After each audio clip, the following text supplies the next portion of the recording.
Good day, Kamaster. Sa video na to, gusto ko lang ishare sa inyo na durog. Sira na ang plate sa battery na ito at 50-50 nang mabuhay ang battery na to. Meron po tayong battery dito na 2D. 2D na po ang size sa battery nito. Ang amperes naman ay 120 amperes, 12 volts, low maintenance. Ibig po sabihin ng low maintenance, di tubig kung tawagin. Ito yung mga battery na pagka wala na sa ayos ang level ng tubig o kulang na sa tubig, pwede mo siyang bantuan o dagdagan ng distilled water. Kasi po ang kategory talaga ng low maintenance, di tubig kung tawagin na battery, dinadagdagan talaga siya na distilled water. Hindi po katulad ng mga maintenance free na disposable po. I-check natin ito, papakita ko lang sa inyo kung ano ang kondisyon or status sa battery na to. Iba-battery tester natin sa negative at sa positive. Ayan. As you can see, Kamaster, wala po tayong reading na nakukuha. So, as indeed bat po talaga ang battery na ito, patay na patay. Tama naman po ang ating pagkakabit ha. Baka sabihin yung baliktad ang ating pagkakabit.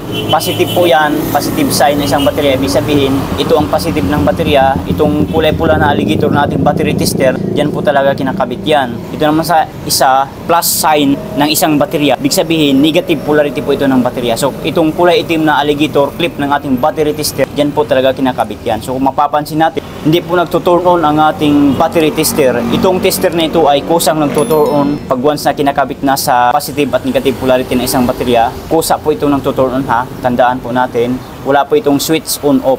Kusang nagtuturn. Okay? So positive po na deadbat na talaga ang battery na ito.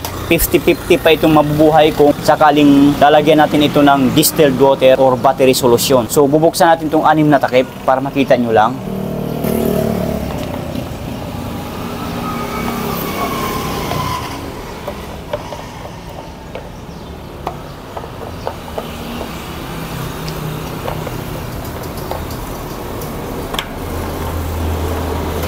So bukas na po yan. Flashlightan natin.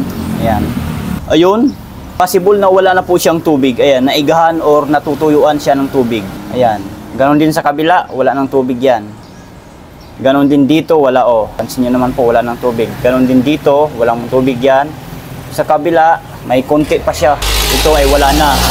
So ilapit natin ng husto ang camera para makita nyo ng full talaga. Ayan, kung mapapansin natin yan, may kunti pa siyang tubig. Yung isang butas, okay pa, nasa tamang level pa ang tubig. Ito ay wala na.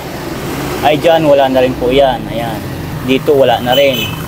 Wala na rin po yan. Ayan, wala na rin tubig yung mga yan. So kung mapapansin nyo, durog or sira na po yung plates sa ilalim ng battery. Plates sa loob, sira na po.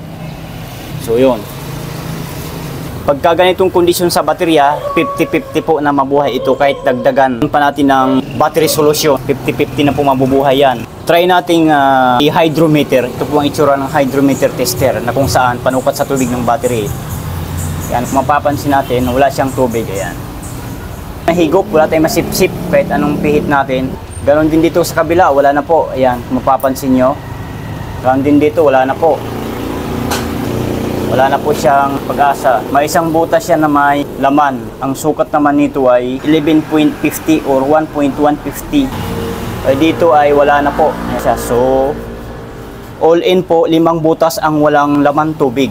Kung ako naman po ang tatanungin ninyo kung ito ba'y pwede pa, 50-50 na po mabuhay ang baterya na ito. Sa kadahilanan, napabayaan dahil na igahan o natuyuan siya ng tubig. Dapat po chinecheck ito every 3 months. Binubuksan, flashlightan, kung kulang na sa tubig, wala na sa ayos, dagdagan ng distilled water. So ganoon lang po kasimple ang pag-check sa baterya na natutuyuan ng tubig. So yun lang, sana nakatulong sa inyo ang video na ito. Kung nakatulong ang ating video, please give me a thumbs up. Paki-subscribe na rin ng ating YouTube channel, Battery Master TV. Bye!